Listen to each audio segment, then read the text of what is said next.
အာကာသထဲမှာရှိနေတဲ့ဘက်တီးရီးယားတွေကကဘာပေါ်ကလူတွေရဲ့နှလုံးကျန်းမာရေးကိုဘယ်လိုမျိုးအထောက်အကူပြုနိုင်မလဲဆိုတာမိတ်ဆွေစဉ်းစားဘူးပါသလားသိပ္ပံပညာရှင်တွေဟာအခုဆိုရင်အာကာသထဲကထူးခြားတဲ့ပတ်ဝန်းကျင်ကိုအသုံးချပြီးကျွန်တော်တို့ရဲ့နှလုံးကိုကာကွယ်ဖို့နည်းလမ်းသစ်တွေကိုရှာဖွေနေကြပါတယ်ဒါဟာကျန်းမာရေးကိုဂရုစိုက်တတ်တဲ့လူတိုင်းသိထားတဲ့အရေးကြီးတဲ့အပြောင်းအလဲတစ်ခုဖြစ်လာနိုင်ပါတယ်နှစ်စဉ်လူတန်းပေါင်းများစွာကိုဒုက္ခပေးနေတဲ့ညူမိုနီးယားအဆုတ်ရောင်ရောဂါဟာအဆုတ်တင်မကပဲနှလုံးကိုပါရေရှည်ထိခိုက်စေနိုင်ပါတယ်။ညူမိုနီးယားကြောင့်ဆေးရုံတက်ရတဲ့လူကြီးတွေထက်က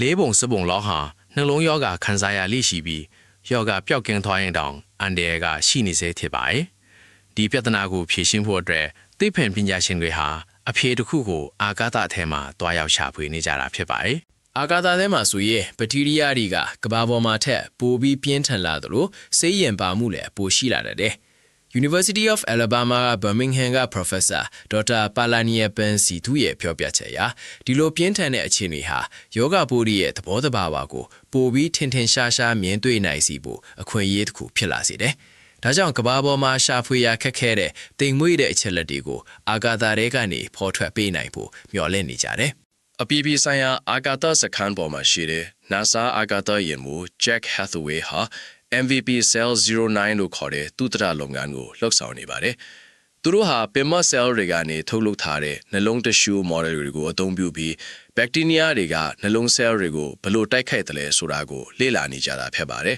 ။ဒီစမ်းသပ်မှုတွေကနေတဆင့်ယောဂပိုးတွေကိုကုသနိုင်မဲ့ပြင်းမသစ်တွေကိုရှာဖွေတွေ့ရှိနိုင်ဖို့အာကာသယာဉ်မှူးတွေကကြိုးပမ်းနေပါတယ်။ဒီသုတေသနဟာကမ္ဘာပေါ်ကလူတွေအတွက်သာမကပဲအနာဂတ်အာကာသခရီးစဉ်တွေအတွက်လည်းအလွန်အရေးကြီးပါတယ်။ဒေါက်တာကာလော့စ်ဂျီအိုရီဟွေလာကတော့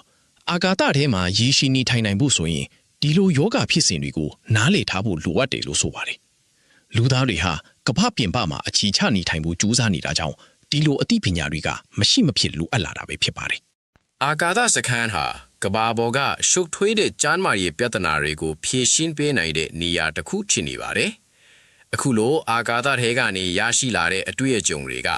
ကျွန်တော်တို့ရဲ့နှလုံးကျန်းမာရေးကိုနောင်တစ်ချိန်မှာဘယ်လိုမျိုးပြောင်းလဲသွားစေမလဲဆိုတာစိတ်ဝင်စားစရာပဲဖြစ်ပါတယ်